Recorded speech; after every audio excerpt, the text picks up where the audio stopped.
আসসালামু আলাইকুম রহমতুল্লাহি বারাকাতু। সম্মানিত হাজিরিন, আজকে দীর্ঘ আমরা 1 মাস আমাদের ওস্তাদে মহাতারাম হাফেজ সানাউল্লাহ সাহেবের কাছে আমরা যে শিক্ষা লাভ করেছি, সবথেকে বড় ধরনের কথা হলো এটাই যে আমি আমার জিন্দিগিকে পরিবর্তন করতে পেরেছি। ইনশাল্লাহ দোয়া করবেন যেন আল্লাহ আমার জিন্দিগিকে আরও পরিবর্তন করে দেয়। যেগুলো আমার জিন্দিগিতে ছিল না সেগুলো আমি আমার জিন্দিগিতে নিয়ে আসতে পেরেছি।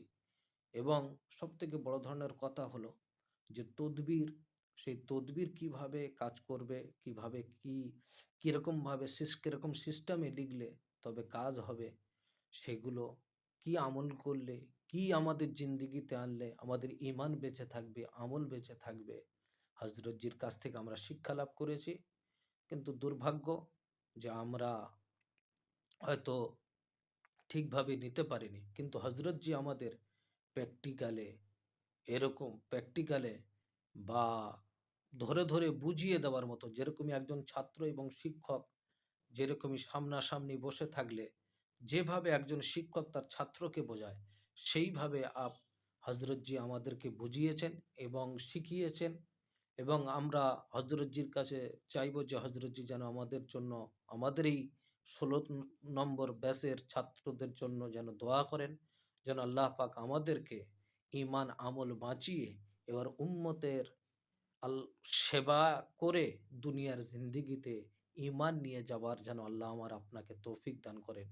এবং তার সাথে একটাই কথা বলবো, যে সমস্ত হজরতরা মনে করছেন যে আমি আমার জিন্দিগিতে ঠিক আছি, না ভাই, আপনি জানেন না যে আপনি কত ভুলের মধ্যে আছেন।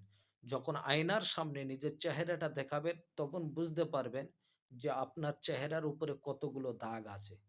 এবং ওই দাগটা তখনই বোঝা যাবে যখন আয়নাটা ভালো হবে।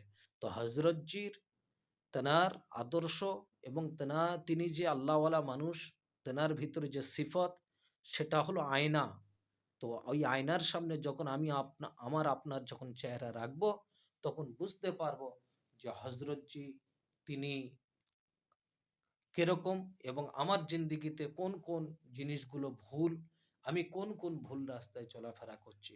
সম্মানিত হাজরিন, এই জন্য আপনাদেরকে বলবো যে আপনারা যেনারা দুনিয়ার জিন্দিগিতে তদবির নাই বা শেখেন, কিন্তু নিজের ইমান আমলকে বাঁচিয়ে নিয়ে যাওয়ার জন্য আপনারা হজরতজির সোহবাতে থাকবেন। হজরত সোহবাতে থাকার জন্য আমি আপনাদেরকে অনুরোধ করছি, ইনশাআল্লাহ। আসসালামু আলাইকুম রহমতুল্লাহ বারাকাতু।